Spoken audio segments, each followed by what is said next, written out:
친구들 반갑습니다. 지난 시간에 이어 언약에 대해서 함께 살펴보겠습니다. 지난 시간에 언약이란 무엇인가에 대해서 생각해 보았습니다.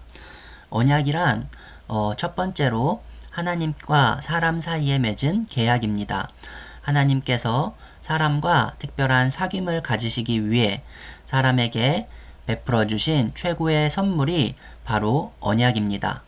두 번째로 언약은 성경을 바르게 이해하는 열쇠가 됩니다.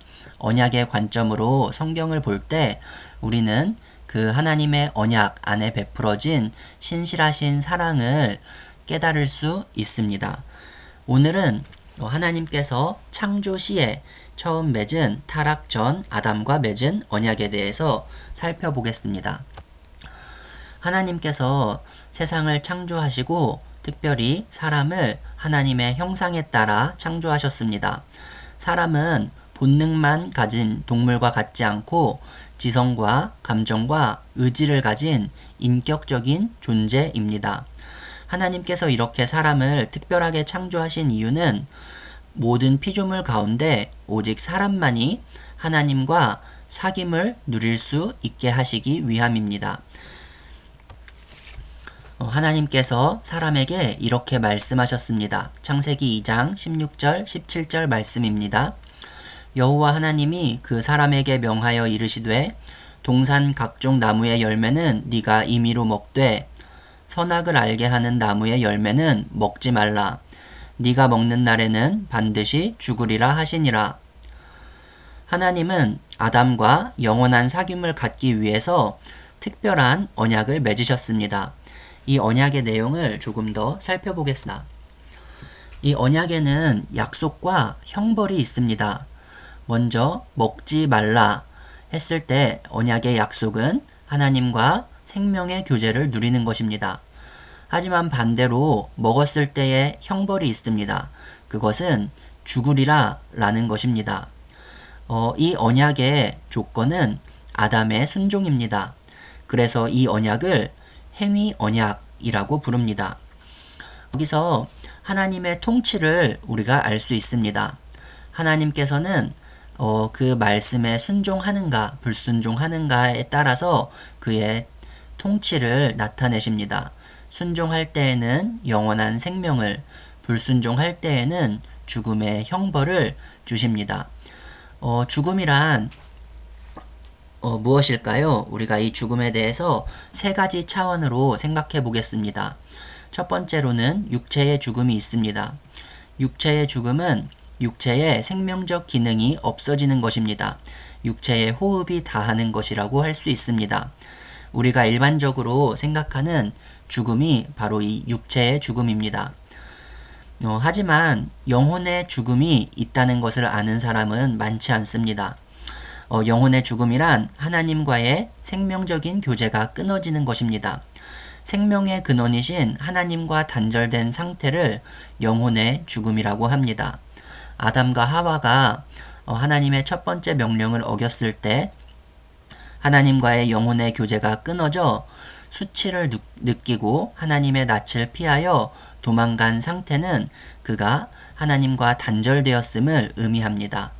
이와 같이 아담의 후손으로 온 모든 인간은 영혼의 죽음 상태로 이 세상을 살아갑니다. 이 영혼의 죽음 상태로 하나님의 은혜를 알지 못하고 하나님의 언약의 복음을 듣지 못한 상태로 육체의 죽음을 맞은 사람들은 영원한 죽음에 처하게 됩니다. 영혼의 죽음 상태에서 육체의 죽음을 맞이하는 것이 영원한 죽음이라고 할 수 있습니다. 이 행위 언약은 모든 인류에게 영혼의 죽음으로 태어나 육체의 죽음을 향해 달려가는 모든 사람들에게 하나님의 통치 원리를 보여줍니다. 모든 인류의 법적인 대표는 아담입니다. 이 첫사람 아담의 죄로 인하여서 모든 사람은 죄 아래 죄의 노예의 상태에 처하게 되었습니다. 그들은 하나님의 심판과 죽음의 종노릇하게 되었습니다.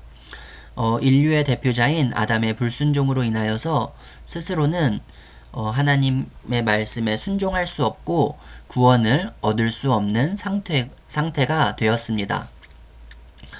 자, 그렇다면 스스로 하나님의 이 행위 언약에 순종할 수 없는 사람들을 하나님께서는 그냥 내버려 두셨을까요?